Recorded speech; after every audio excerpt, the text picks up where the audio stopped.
Hello everyone, it is Joe here from OmniPoke, the channel that brings you guys everything Pokemon. If you're looking for PTCG live codes, make sure you check out the Potown store. You can get a 5% discount on your orders using that code OmniPoke. For today's video, we are going to be looking at the Curitiba Regionals here in the final Battle Styles 2 Obsidian Flames format tournament.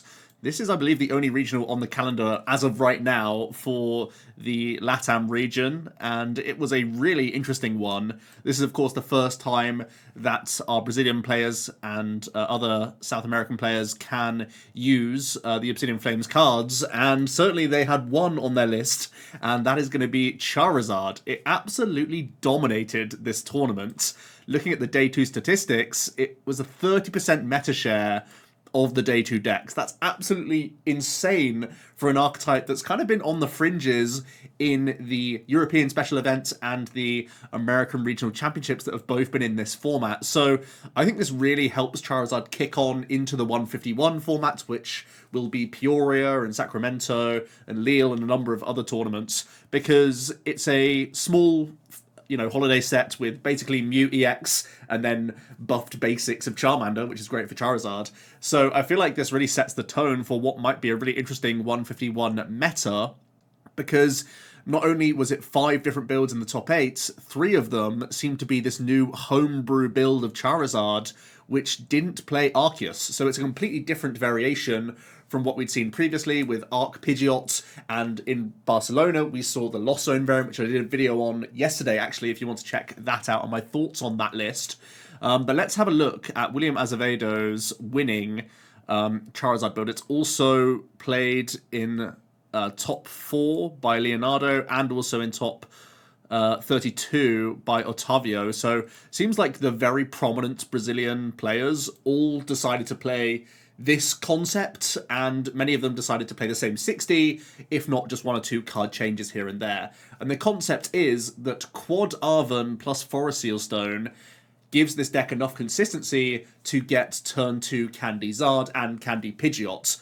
Arven allows us to get a tool as well as an item card, so it's already helping get Candy or Ultra Ball combos to get our Stage 2s online, but also the fact that you can grab Forest Seal Stone opens up a lot of extra consistency options. Arven is actually a very, very good turn 1 supporter for this deck when you are going second, because you can obviously grab Battle VIP Pass. This deck really wants to go wide with multiple Charmander, Pidgey, with Mysterious Tail Mew as well, and of course, if you're using Arven to get VIP Pass, you also can grab that Forest Seal Stone, so you can get an Entei developed Forest Seal and then get another piece that you need for the following turn, or hold a Forest Seal Stone on the board, which is also something that you can do in a number of matchups, because the Entei's 230 hit points puts it out a range of easy Gust plays from a number of decks in the game. So the VIP Pass Arven gives you a lot of internal early game consistency, as well as the Mysterious Tail that we have seen in like Gardevoir builds recently.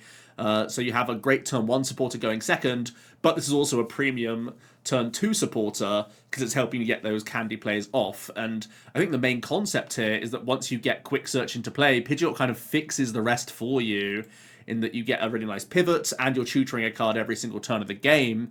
And again, by having Mysterious Tail and a couple of Lost Vacuum in the deck, which are of course searchable via that Mew, you can unlock your Pidgeot from Path to the Peak quite nicely in the build. So you should be having Quick Search for a number of turns, getting crucial Ionos when needed, even with the lower counts, getting Boss's Orders, which is really important for the Charizard specifically, because we want to be cashing in on the Burning Darkness as and when we can. There are times when our opponent is playing around this damage output, so making sure we're picking off other things that are in range earlier on in the game is going to be really important. Even just getting some of these really crucial one-offs like the Penny, Lost City is a 2-of that can also catch people by surprise. And I think that's really an element of this list, because it's so different from the ones we've seen before. There were some hidden cards that your opponent may not have been playing around in a closed deck list situation. So I think this was a really intelligent list to bring, because no one had played a build of Charizard like this before, where there are so many pitfalls your opponent can fall into. They can feel like they have a really nice prize map laid up, but a Penny could remove the easy prizes of Luminion, or if Entei's taken a hit in a number of matchups. You can then penny this up and buy a turn back from opponents, which is going to be really solid. It also gives the deck a means of getting around Mawile, interestingly enough, as well as the escape rope. But it is playing a Mawile, and this is one of those cards since we've seen, you know, Lugia to an extent, but mostly Gardevoir EX playing sometimes zero switch cards. Certainly in the last couple of tournaments, there has been no penny in the highest placing Gardevoir EX builds, which means essentially you have a one-card answer to a matchup because you can quick search for the boss, Mawile attach, and suddenly you're trapping a Radiant Greninja or a Lumineon, and the opponent really can't do anything about that because they can't move their guy without the penny in their list any longer. So this is really respecting the Gardevoir matchup. I do think it's still hard for Charizard, even though you're a dark deck with 330 hit points, because you're still using multi-prizes for the majority of the game, even with Quick Search, where you can target Boss's Order so often to make sure you're knocking out Gardevoir EXs, because the Gardevoir players can use Reversal Energy to reach on Charizard with single prize Pokemon, it's still actually not that good of a matchup with this approach without the Mawile. So I think it was a fantastic choice for this weekend. They picked the right time to play Mawile. They picked a great choice for Penny as well, being this surprise factor card. And I also really put Lost City in that category as well of surprise factor against Lost Zone variants, definitely against like Giratina's and Lost Zone Box, where so often your opponent's going to try and pick apart your board with Sableye usage. Lost Citying those and getting rid of them for good is also really premium. So I feel like the hidden choices that your opponent not necessarily was expecting in this tournament exactly would have caught a lot of people off guard and been a really strong choice. So it's going to be interesting to see how this engine continues in the next few tournaments, because I think the Mawile sort of cat is out the bag, and even to an extent the penny will be less of a surprise factor for players. They'll be having to navigate their prize map around the fact that Lumineon can be picked off the board at any point, and Entei can be a really nice sponge in the opening stages that can buy a turn back for free. So with that player knowledge now, maybe this archetype is a little bit less powerful than potentially Arceus builds or Lost Zone builds. I've made my point on that in the previous video.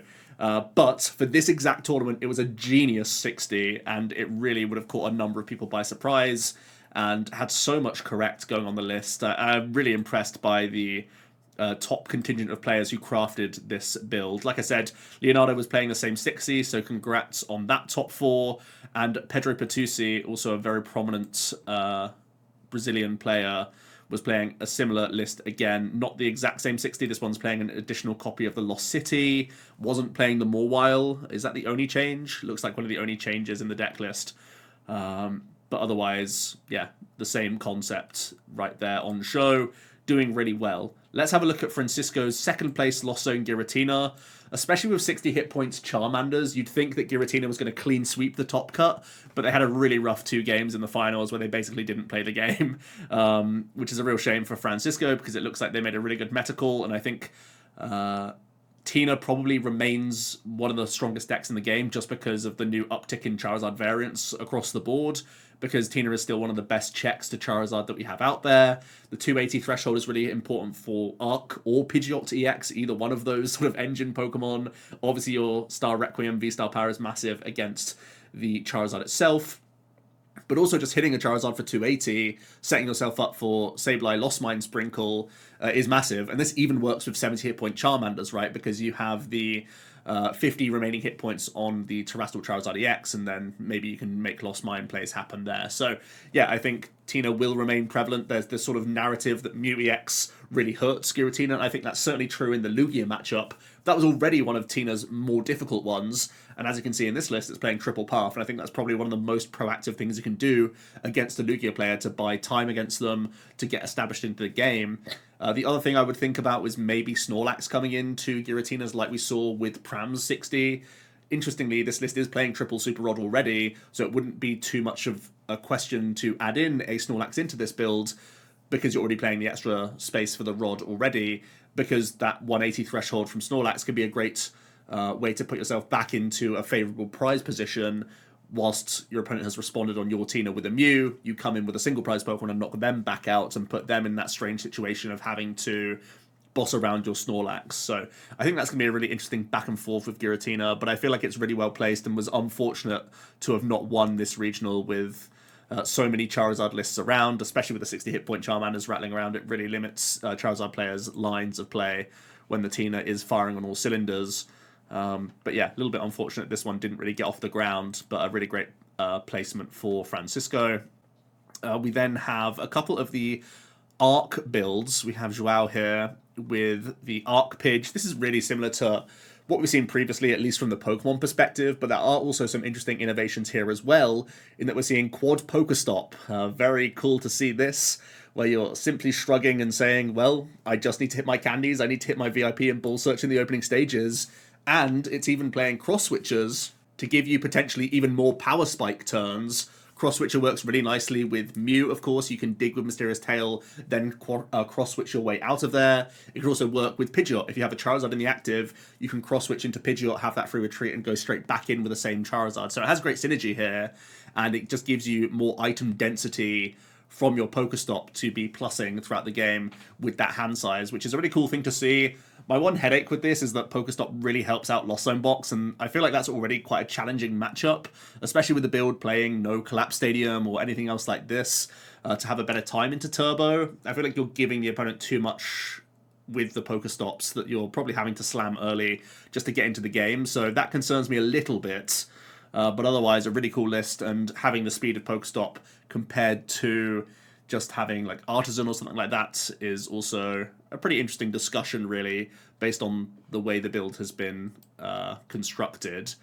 The other list in top 8 that was also Arc Pidge was a little bit more traditional, where it's playing the higher counter, the boss's orders, no cross switchers, and the more traditional stadium cards. Playing the really cool Path of the Peak option is actually a great card to quick search out in the later stages alongside Iono, and we're seeing 4 copies of Iono here, so definitely a strong option in the deck where you can have the Path disruption against, certainly the Gardevoir players. That's going to be a massive play, and even against like Chen Pao and such. So these more tricky matchups, you can try and shut them out of their draw engine and force them to have multiple combinations to close out the game on that lower hand size, which is cool.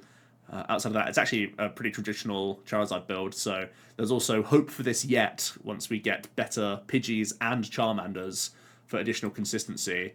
There's a couple more interesting decks in the top 8. We have a Juliana with the Arc Umbreon that also had Duraludon and Lucario V-Star, so much going on in this deck list. I feel like Lucario is literally just here to be a fighting type Pokemon to help out against the Miraidon matchup, I would guess.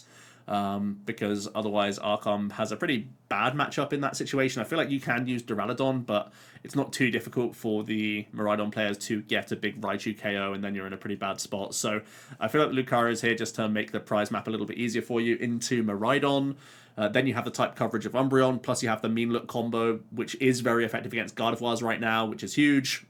And you have the Dura 1-1 line to insta-win a number of Lugia decks, because most Lugias have cut the single strike Urshifu right now, so you get away with that. So it's really similar to the old Ian Robb style list, but with that Lucario inserted to respect the potential Miraidons coming out, which seemed like, again, a really good metacal. We found the weekend to be like, well, everyone's cut X from the Lugias, everyone's cut X from the Gardevoirs, let's play these tech Pokemon and once again steal the wins away from people.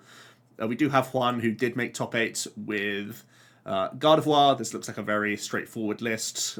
Cameo of the Pokemon League HQ, which has been a sort of floated around concept to help out against the Lost Zone Box players. It's something that I haven't found to be super powerful myself, but this list isn't playing Power Pad anyway, just like higher counts of supporters.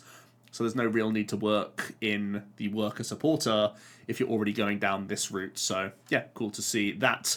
Interesting to see Quad Refinement and no Mirage Step in the list as well. A small thing to take away there. But yeah, just a really interesting spread of decks. To be honest with you, Charizard, absolute domination. Is this archetype just that good? Has Charizard just been undersold this entire time? Or was it a combination of the best players all coming together, constructing a list that had really interesting, like almost trap card style plays where they had these one-offs they could tutor out with the Pidgeot and surprise people in a closed deck list situation? I feel personally like it's a bit more towards the latter, but there's certainly something here with the Arven Forest package, because it does seem to allow the deck to set up very, very consistently. I've played against this a ton because everyone's exploring with it at the moment on the ladder, and it seems to be getting into the game turn 2 basically every time, and that's always just a really good advert for the deck. So it feels like this archetype could be here to stay, but the 60 itself may have been more effective this weekend than it is going to be going into the 151 stuff. I'd like to hear your thoughts down below.